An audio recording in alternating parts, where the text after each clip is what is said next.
Hi, everyone. Thanks for joining. We're just going to give it 2 more minutes and then we'll get started.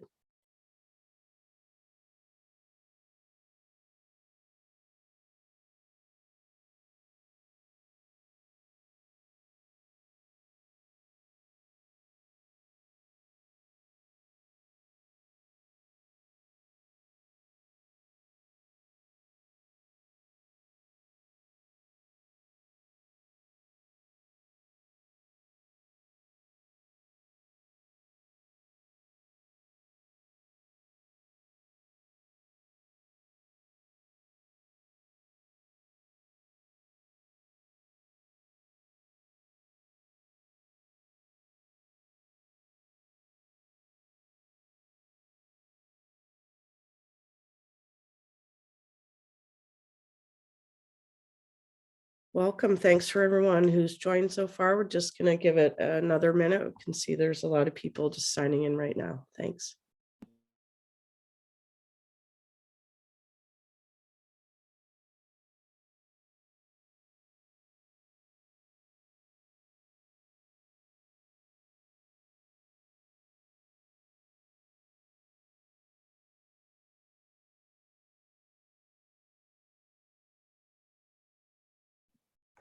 Okay, why don't we get started?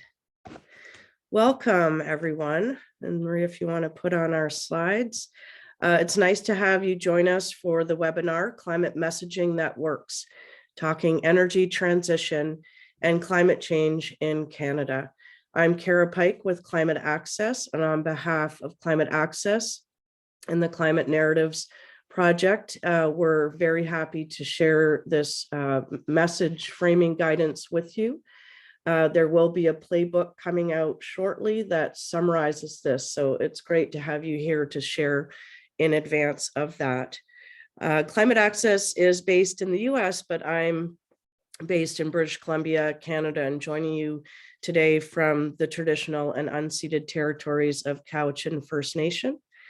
And I'm excited to have my colleagues from the Climate Narratives Initiative, Maria Granados and Amber Bennett, with me today, and we'll be co-presenting the work with together. And I also just want to mention Chris Hatch, who helped write the playbook, but couldn't join us today. We're super grateful for his work. The playbook will be available on climateaccess.org. We've had lots of folks sign up for this, a real range of people from climate and environmental advocates to health, Indigenous, youth and government leaders, academics and funders.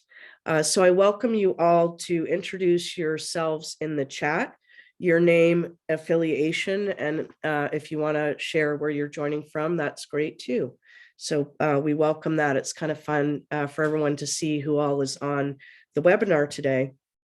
And I want to thank the Clean Economy Fund and for their support, and Joanna Leffler in particular for supporting this work. She's been a real champion, helping bring funding in and shape the efforts that we've been engaging in over the last year and a half. And we're excited to say that we're setting up a new Canadian organization to really focus on climate communication capacity building and effectiveness at the University of Winnipeg. And that's again been great thanks to Joanna for her efforts there. And we're fundraising for that effort, so we welcome your input and ideas on that as well. So for today, what we're going to do is share with you a roll-up of what we've learned from a whole number of efforts we've been engaged in over the past year. So we're drawing from the polling analysis that we put together, an analysis of the national media conversation, social listening analysis, as well as message testing that we conducted. And that will all be rolled up for you today. So we're going to try and do some sense making of all the different pieces. What does it all add up to? But most importantly, to share with you the message triangle that we've developed to help guide you on communicating about the energy transition and climate change in Canada. So that's our plan for today. Maria is going to kick things off, and then turn it over to Amber.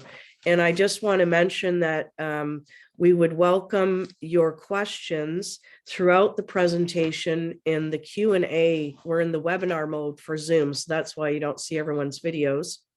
But do please post questions in the Q&A. We'll all be tracking that. And if we don't get to them all, we'll follow up with you after the fact. In addition to introducing yourself in the chat, your affiliation, if you care to, where you're joining us from, also feel free to share resources and ideas with one another in the chat as we go through. So thanks again for joining, and Maria, over to you. All right, so hi everybody, my name is Maria Granados. I work with the Climate Narratives Initiative, and I work really closely with Cara and Chris, like Cara mentioned in the introductions. I helped out with a lot of the research for the reports that I've pasted in the chat here, but I wanted to provide some context that we use to create the framework that we're sharing today. So like Cara mentioned, the recommendations are based on a series of message testing from social media, reviewing public opinion surveys, and researching media narratives in Canada. So to get started, what is the good news? So the good news is that most Canadians understand that climate change is a big problem and they're seriously worried about it. Amber, you can change the slide here. And then in terms of the energy transition, people definitely believe that there is an energy transition happening and it's inevitable, whether we like it or not. Support for clean energy is very high, and that's true across all demographics and regions. And the good news is that these attitudes were not wiped out by the pandemic. So even though COVID and the economy are top of mind for Canadians this year, most people support building back with a transformative agenda, and they support helping workers transition to a net zero economy. So the other piece of good news is not only is the public on board, but the media is also covering climate and the energy transition. So when we released our media analysis earlier this summer, we found that 79% of stories were pro-climate action, including 22% of stories that were covering the energy transition. So we had a question come in from Patricia Lane from Raising Impact, who I see is on the call with us today. She sent in this question prior to the webinar. So she was wondering what has changed over the last year. There was a really great Abacus poll from September of this year that showed differences in climate opinion for the last 6 years, actually. So we get a better picture of what's changed. And they found there was an 8-point increase in Canadians believing that there is conclusive evidence that the Earth is warming. So that went from 29% in 2015 to 37% in 2021. They also found that more Canadians believe that climate change is human caused. So what this means is overall acknowledgement of the issue and literacy has increased in the last 6 years, and public demand for climate action remains relatively high. So about 2/3 of Canadians want the government to do more on climate. There's other polling that also shows that concern about climate change has increased as a result of the extreme weather events that we saw this year. So this has really brought to light the impacts of climate change. And I'll pop in some of these polls in the chat so that you can reference them for yourself. And then we'll go over to the next section here. So that was the good news. The bad news is the public is still not clear about the major consequences, the threats, or the path forward. But because I hate to be the bearer of bad news, I'm going to pass it on to Amber, who will lead us through some of the challenges, but we'll also cover the solutions and opportunities and how to overcome these barriers pretty soon. So Amber, I'll pass it on to you. Thanks, Maria. Again, I would encourage you to take a look at the public opinion roll-up that we published earlier this year. It covers a lot of this material in much more in depth. It gives you lots of juicy additional sources to take a look at. But really, we consistently see 3 obstacles to engagement in Canada, but also this rings true in many other English-speaking countries around the world. And they've been persistent for, at least a decade. And those include proximity, literacy, efficacy, and irrelevance. And so this kind of literacy and proximity piece is around understanding and understanding the, the personal impacts to us. Efficacy is around, what you can do about it, your belief around what you can do about it, and what leaders and governments can do. And then the third piece is around irrelevance. So how does this meaningfully relate to the things that I care about and to the people I care about? So if we're to take a look just briefly through the literacy piece, we know that most Canadians still do not understand what causes climate change. And so it's really not no wonder that they're unclear about what to do about it. The ozone holes continues to be referenced as part of the climate change concept, and a lot of the solutions that are referenced still include recycling plastic straws or kind of something somewhere in that environmental bucket. And very few people can independently name a climate policy. So whether that's related to gasoline vehicles or phasing out of fossil fuels. The other part of that kind of understanding piece is around proximity. And so this is kind of in flux, and we can see that recent events, say for example, in flooding in BC or heat waves, et cetera, tend to have some impact on those people who have been impacted. But by and large, people are not making a connection between the extreme weather events and other types of concerns that they might have or other parts of their lives. They continue to put them more in an environmental bucket. So extreme weather has impacts on the environment, on ecosystems, on weather, coastlines, that kind of thing. They're not necessarily making that connection to livelihoods, to their communities, to their health, kind of those social or economic parts of their lives. We also see that the Canadian public doesn't see this necessarily as urgent. So more than 2/3 of Canadians put the impacts of climate change in the future and to other people. And so, we see that people are relatively removed from both climate change still and the energy transition in particular.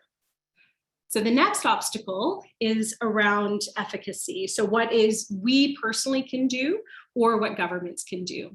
So most Canadians, 60% think that even if governments try, they won't be able to reduce emissions.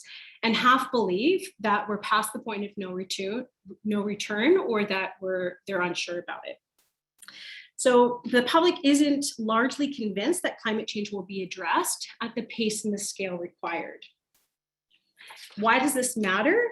Because that sense of efficacy is really related to kind of other obstacles that we see.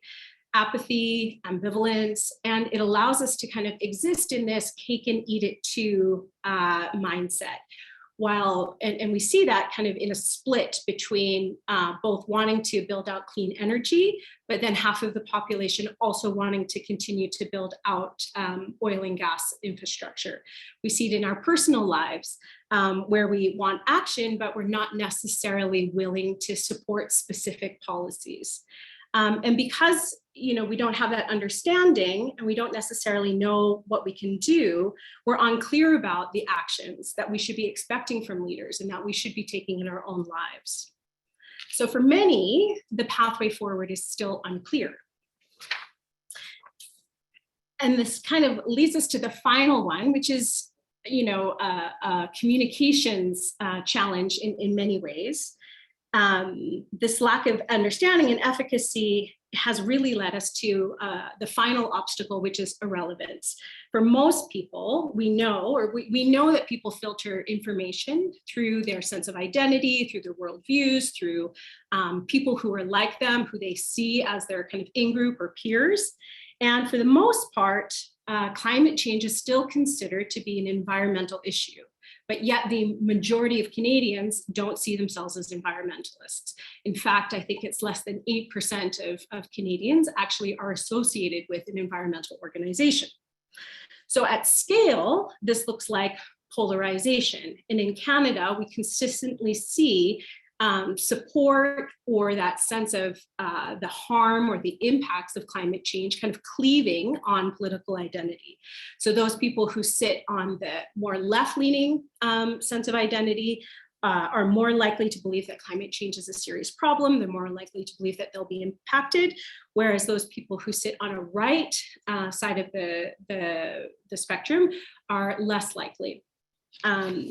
And that may be in part to, around how we're talking about the issue and who is talking about the issue. So in the media analysis, and I would encourage you to take a look at that as well, we took a look at national stories. And that was, part of the good news is that the media is, representing climate change or climate action positively.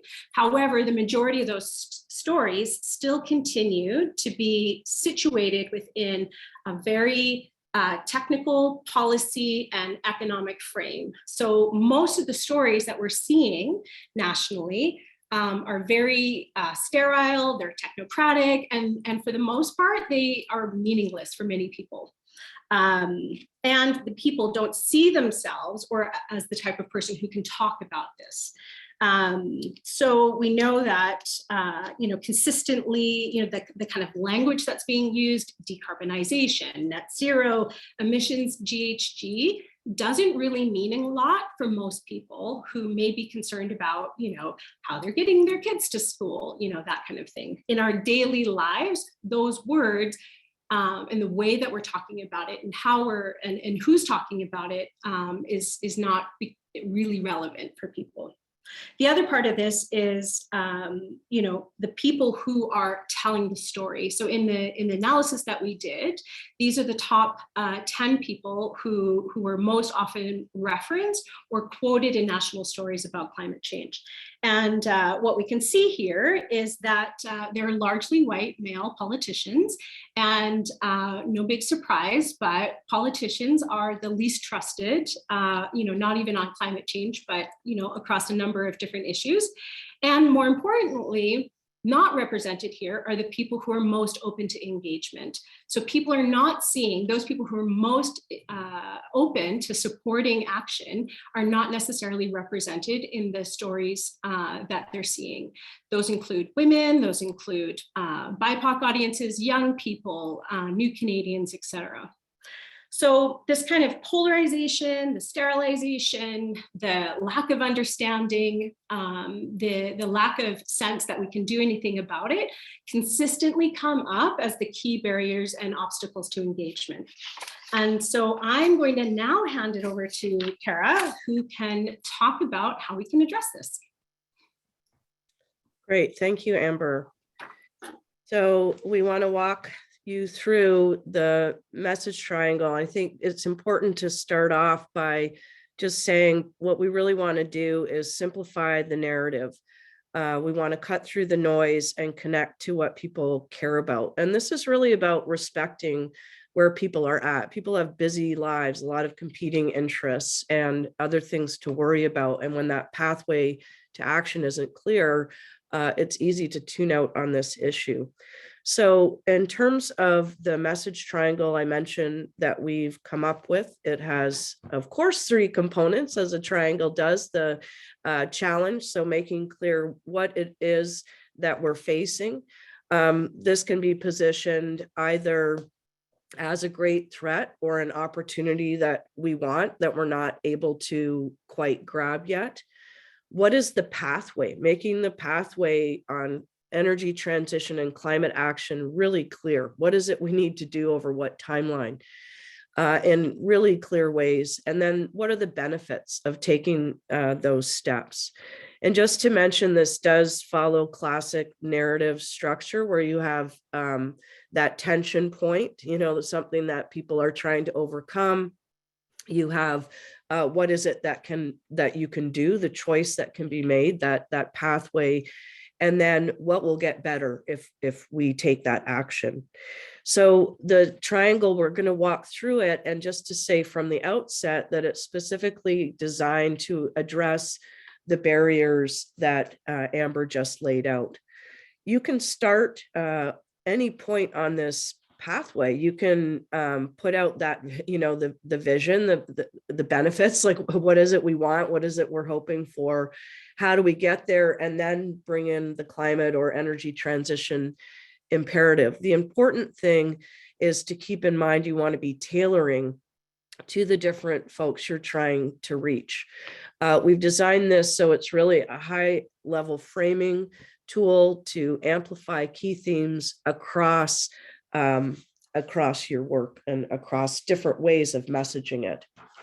So moving ahead then into how do we actually use the message triangle to talk about the energy transition? So as Amber mentioned, Canadians are really ready for the conversation about a new energy economy and transition, but don't really understand what can be done. So in terms of articulating the challenge, there's a number of different ways to do that. One key thing though, moving ahead, is using plain, obvious language about the cause. So we're burning coal, oil, and gas. This is creating pollution, staying in the atmosphere for thousands of years and overheating the planet. To stop the problem, we have to stop polluting. It's important that we clarify that Canada is among the top 10 climate polluters in the world. One thing that's been so pervasive is that Canadians really think we're sort of ahead of the game. And if we were to do more, we'll be harming ourselves compared to what others are doing. But we have to actually break that myth. Emphasize the impacts are here. So this is coming in through the extreme weather gate that was mentioned is really rising in terms of concern. But what's really key is that this is personal, that we make it personal to people, how this is affecting their lives, their communities, how we're seeing it impact people that we care about. Another part of the challenge in this, depending again on your audience, can really be a good way to lead in. But, positioning the energy transition underway and that Canada risks being left behind if we don't get a plan together to move away from oil and gas and reduce our emissions from other sectors as well. So moving ahead to the next piece. So the challenge is critical, but keep in mind that triangle, it's like 1/3 challenge. The other two pieces are more on the positive side, like what can be done and what will be better when we take that action. And so it's really important that we think about that balance, because we can't leave people in that pessimism, that doom. We need to lead people to inspire new thinking about what's possible, and doing so by making real clear examples of the solutions that are here and steps that can be taken. And so what this looks like when we unpack the pathway piece of the triangle is really painting a simple picture of the overall pathway, avoiding the jargon that was referenced, net zero, decarbonization. We've got to get rid of climate pollution now, to keep ourselves safe. And the pathway is clear. The solutions are here, such as weatherproofing homes and buildings, electric vehicles, increasing transit, electrical grid improvements, renewable energy. Those real clear things that actually can deliver benefits to people in a number of ways. It's important that we position this as a crossroads moment. We need to cut half of the climate pollution over the next 8 years. There's no time to waste. And what we want to do is avoid terminology like we want a clean energy future, which punts that into a murky place without a clear destination. This is where we need to be going now. Now's the time. To name the who and what. How will the transition actually happen in a realistic way along a clear timeline? One thing we know, it's good to use clear language, like we need a plan for protecting workers versus just transition. Another part of the pathway is the need to keep Canadians safe from more intense and frequent extreme floods. And safe is a really important word here. That's something that really can resonate. And if we're emphasizing that element, though, to make sure that part of keeping people safe from these risks is reducing them in the first place by getting away from the source of the problem. We want a really clear ask. We want to ask elected official and candidates at all levels of government, what are your climate plans? What are your plans to move us along the path on this energy transition? What are your plans to protect oil and gas workers and others in this segment? What are your plans to protect Canadians and our communities, and demand that leadership be on the scale of what's needed? So moving to the third point of the triangle, sorry, folks, I have a bit of a cold. We want to make sure that we're honing in on the benefits and the ones that are most relevant, because you remember that barrier of irrelevance. So again, what will get better? What are the things that will come from taking these actions? For some audiences, that may be directly addressing climate change, if that is a key concern. For others, though, we have to come at it from a different angle. One thing that's really key, though, starting to unpack the benefits point of the triangle, is that we generate realistic hope, illustrating the ways in which this action generates outcomes that the folks you're trying to connect with care about. So safe from the impacts of a changing climate. There's a lot of concern out there about the mental health impacts. And so we can lean in here to the mental health benefits of addressing this issue, coming together to take on this great challenge. We can look at how electrification and other solutions, such as weatherizations, make things more affordable, comfortable, and convenient, increasing health and quality in life. So we can also tie to how taking steps now is going to make lives safer, more stable, and viable for future generations. Access to solutions is also important to talk about, making sure that we're promoting solutions that folks at different income levels can approach, young folks, old folks, BIPOC Canadians, really thinking again about tailoring that part of the story, but thinking about the solutions that are accessible. Also important to note that for some, protecting special places, activities, traditions, and ways of life is part of what can generate that sense of realistic hope. Making the economic case. So this is really key too, but this isn't just about the dollars and cents, because we know that people, the bottom line matters, but people care about more. And the economic case has more impact when it's also tied to people's values and the right thing to do. But some of what we can lean into here is the opportunity for building clean, renewable energy, for good paying jobs, stable jobs, local economic development, the cost effectiveness of renewable energy now, how EVs are becoming accessible thanks to operation costs and incentives that bring down the cost. Talking about world's energy systems are changing, that there's actually an opportunity for our energy sector to compete if we have a plan to move away from fossil fuels and protect our communities from impacts. Opportunities for young people to be part of the solution and have generational employment, more choice and efficiency in acting now versus waiting until the challenge gets worse. And then highlighting leadership and innovation. You know, again, like it's not about, it's just, we have to do it. We also do, one of the benefits is that we want to feel like we're doing something meaningful and creating a contribution. And there's something to be said for Canada's opportunity around being at the forefront of the clean energy sector by leveraging our ingenuity, experiences, and resources. And we know that Alberta, for example, is really becoming a key leader on renewable energy. So highlighting those opportunities and benefits. But there's also about Canada stepping up. We've stepped up for big challenges in the past, like addressing the ozone hole through the Montreal Protocol. We can do it again. So those are just the 3 elements, and I'm going to hand it over to Amber to share some more tips on how to use it.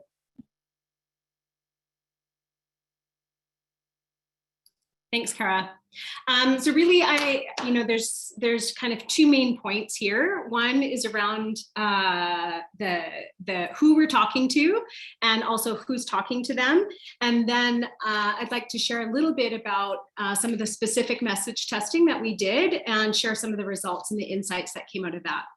So, we referenced this before, but I think it's important, and it bears going back to, that we really need to start where people are. So we have a small portion of the Canadian public that is engaged on this issue. So that's the 25%, those are the alarm, and they're ready to have this conversation. Then we have the majority, which falls within this kind of passively concerned, or what we call as the movable middle.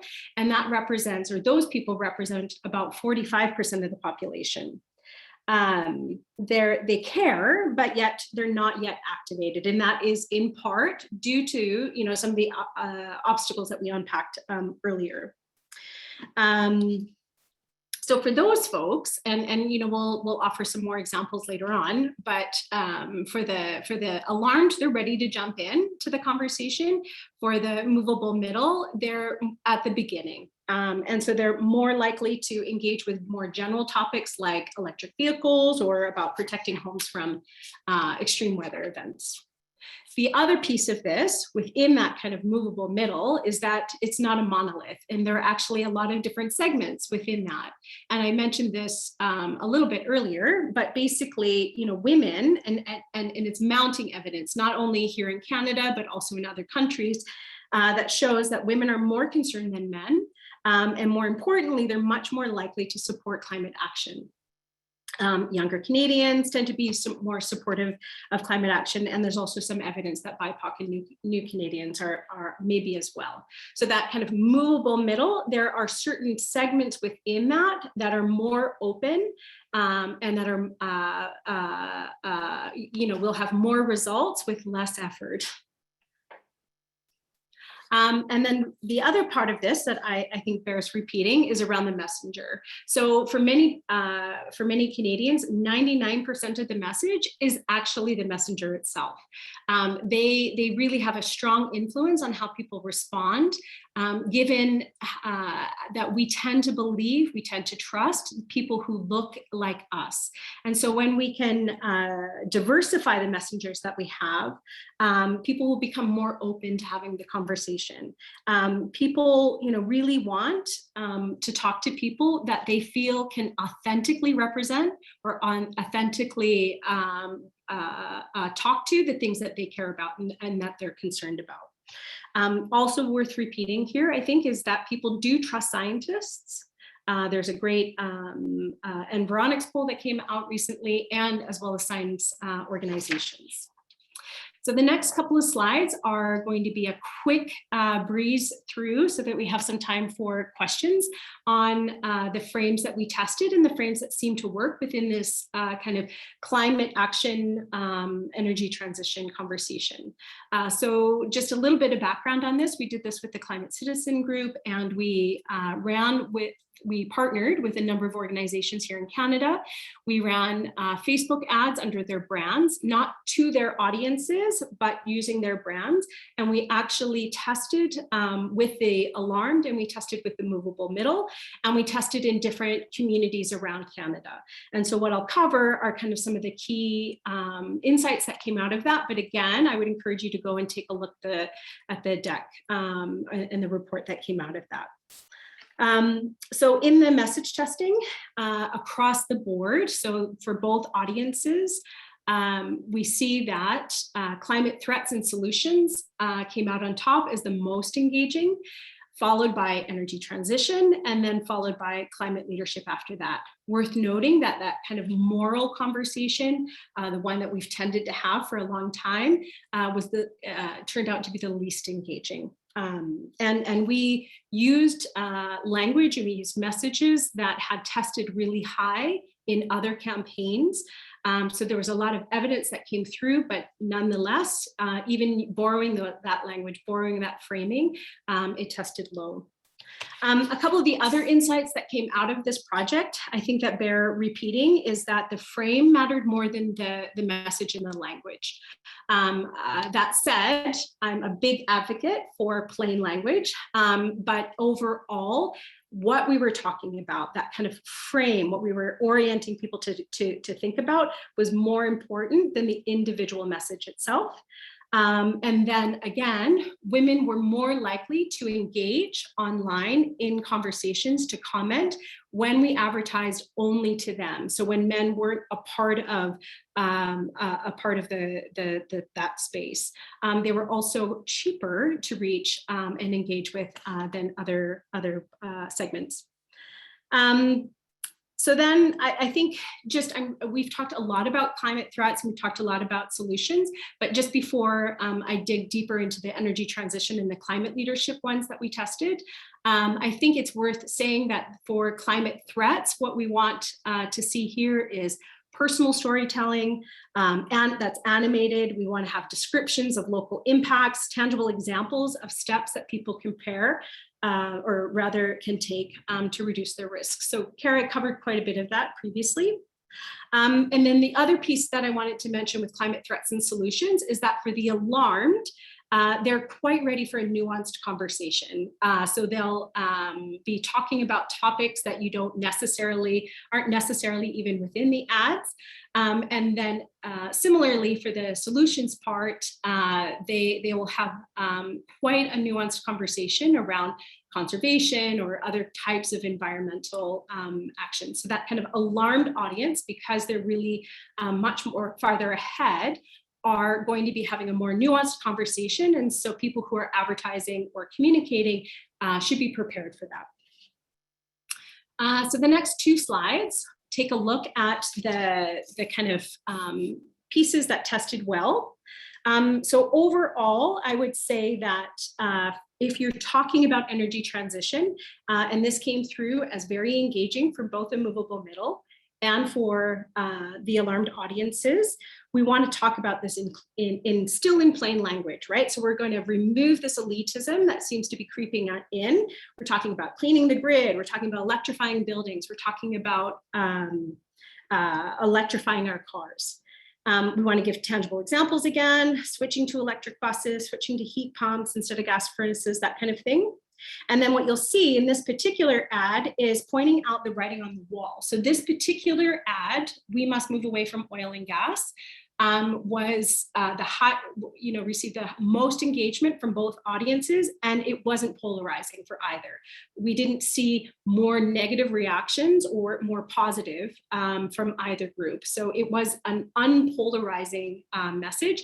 And you can see there are different elements in here, right? So the need, the kind of stating the writing on the wall around the no need for investment, normalizing this. So 60% of Canadians believe we can't keep doing this. We need to cut, climate change emissions almost in half, et cetera. So there's more information in the deck, but just to say that this tested really high and it was not polarizing.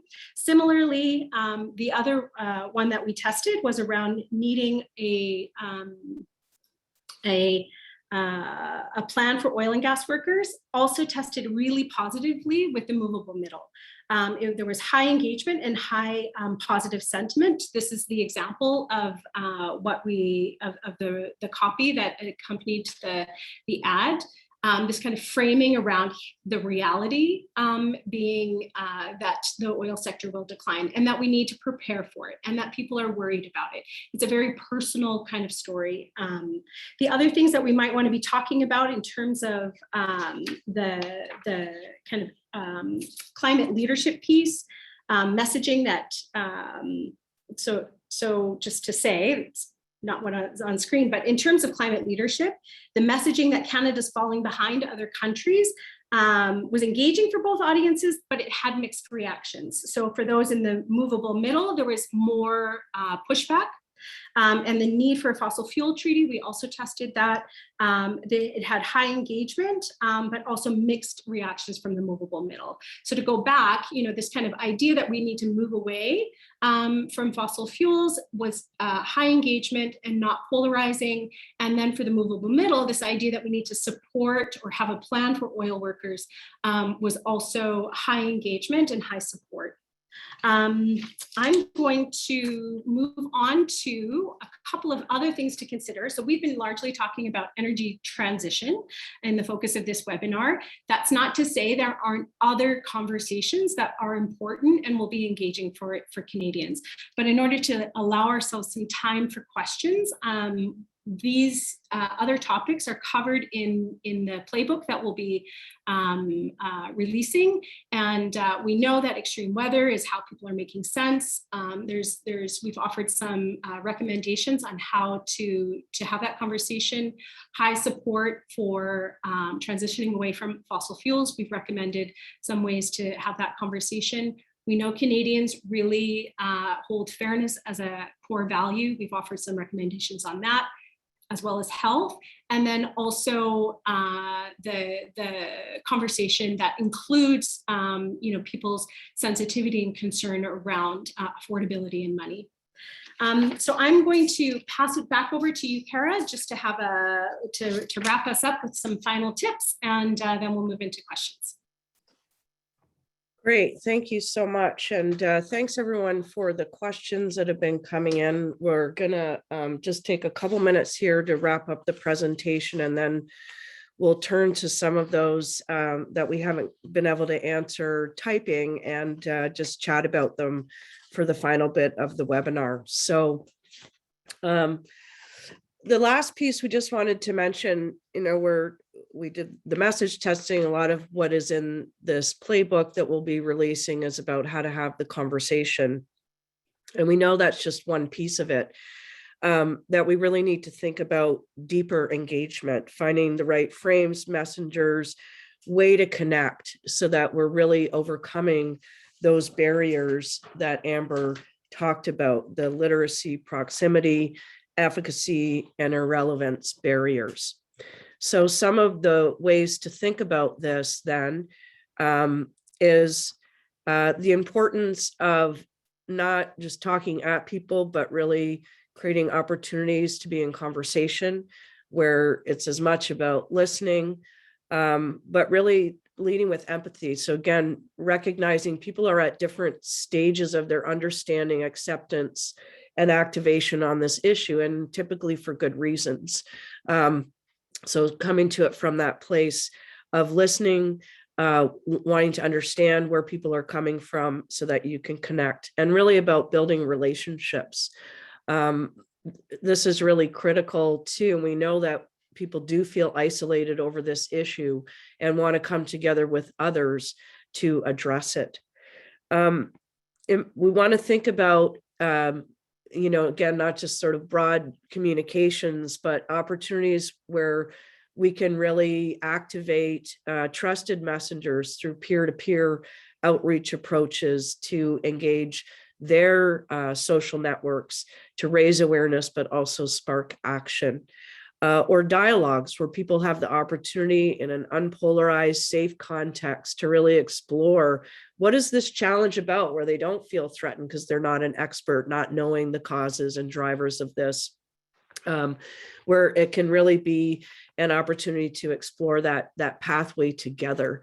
The importance of confronting false information in a very direct but not aggressive way. And again, tipping to some of those examples that were shared earlier of the energy transition emerging, the solutions being here, available, affordable.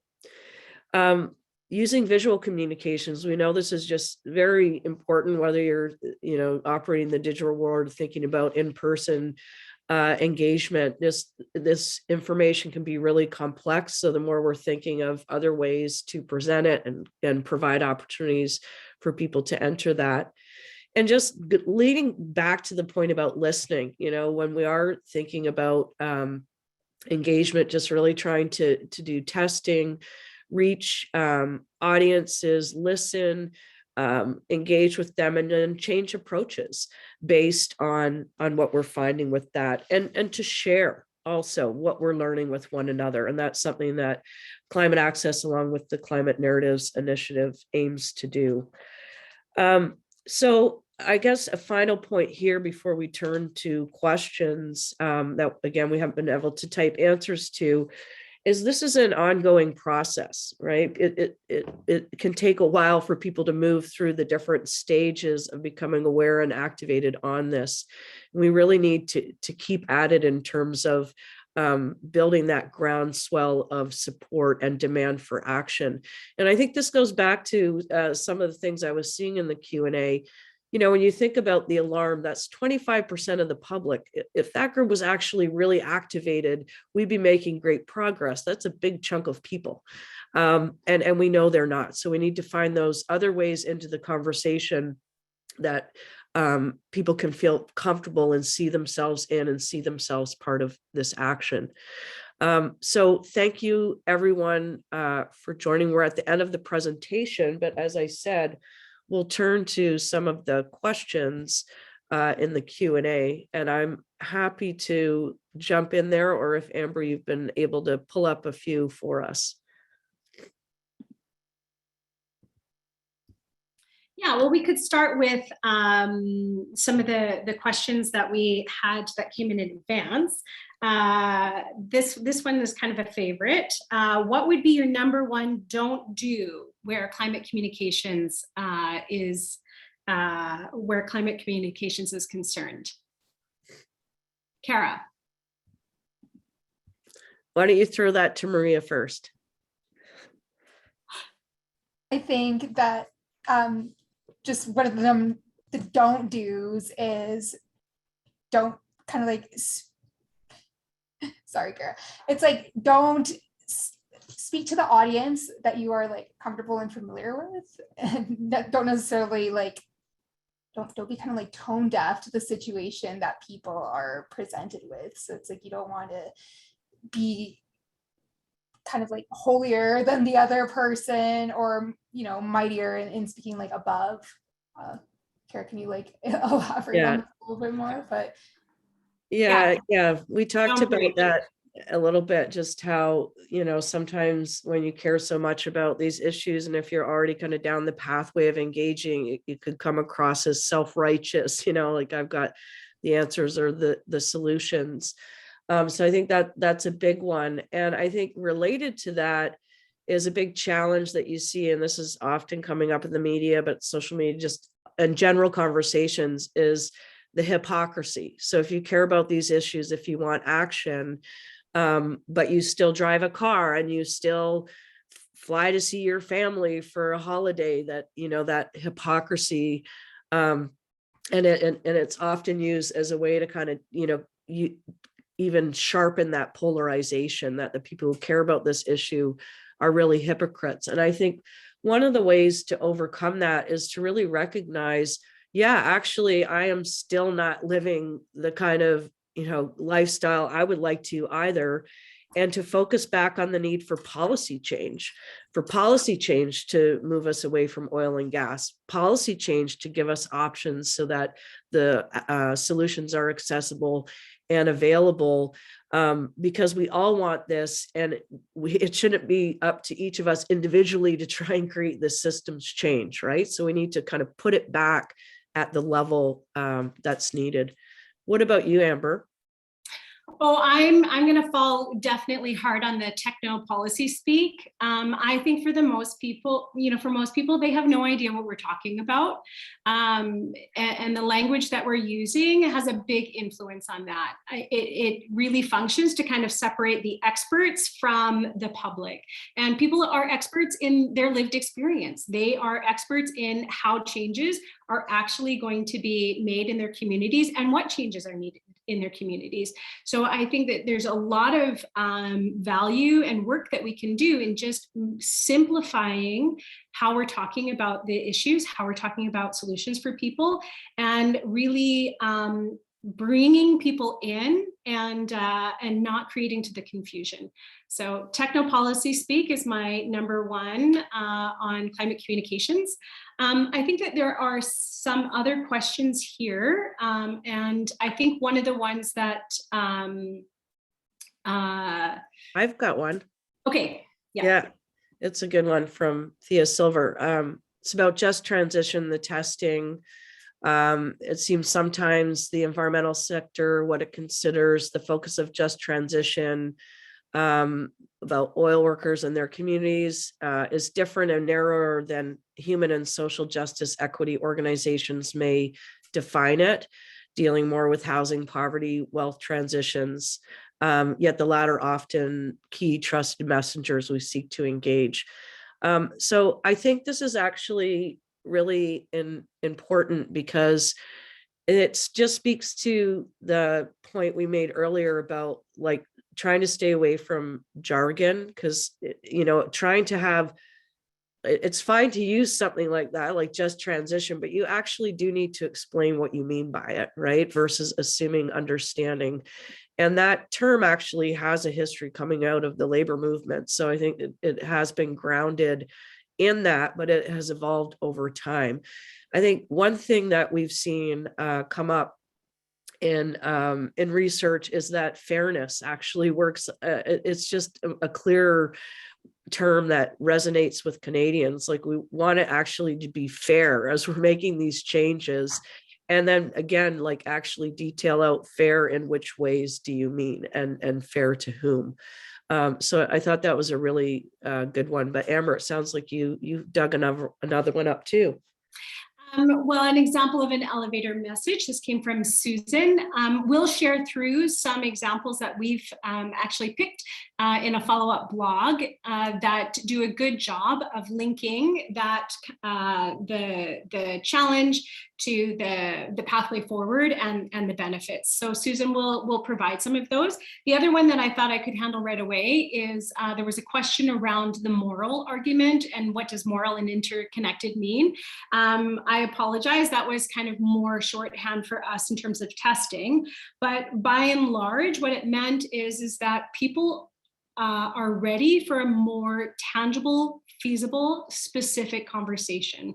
So kind of the broad sweeping conversations around this is the right thing to do, the kind of moral argument are important, but people are also wanting to have more conversation that is more nuanced and more about practical, tangible, feasible steps. What are the plans? What's the timeline? And I think that that's where communicators need to be prepared in terms of engaging with the public. They're ready to have that kind of conversation.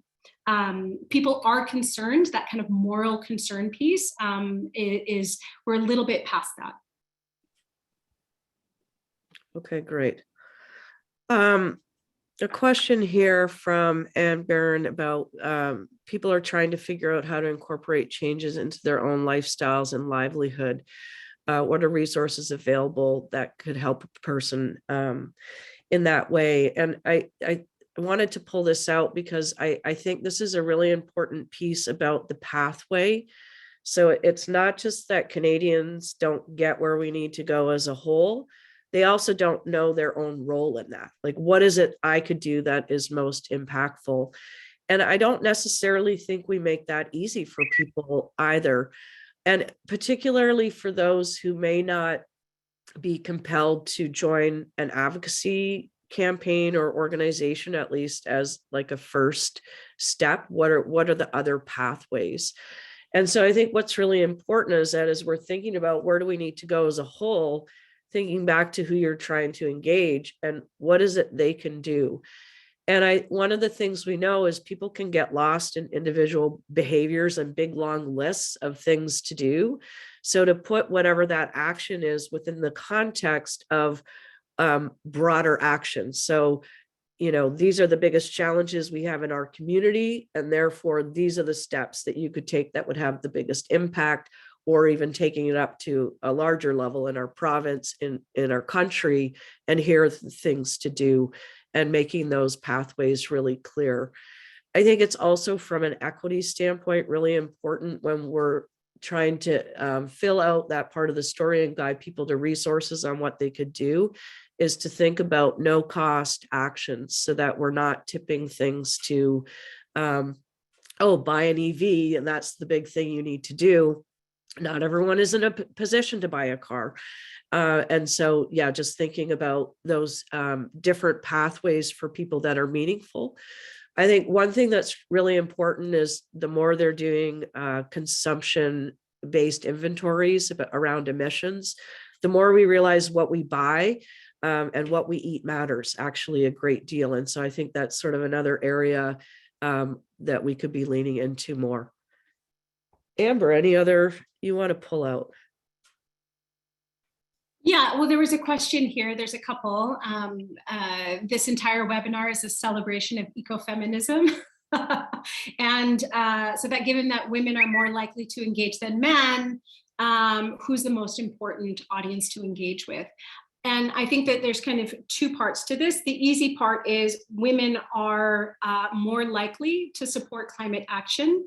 And there's so much work that we already know that just needs to be implemented. In part, I think we've realized that the top, the top kind of environmental organizations in Canada are largely led by women, but yet their voices are not represented in the conversation. So having, I think that women are important. I think providing spaces where women do not have to be engaged in a way that, they'll exit the conversation when it becomes overly polarized or overly opinionated. So providing spaces for women, focusing on women they're a very important audience in this. And we know that they support climate action more than men do. I'm not saying leave men out. I'm just saying that if you are going to, if you have a finite amount of resources, you're going to get more bang for your buck by trying to have this conversation with women than you are with men.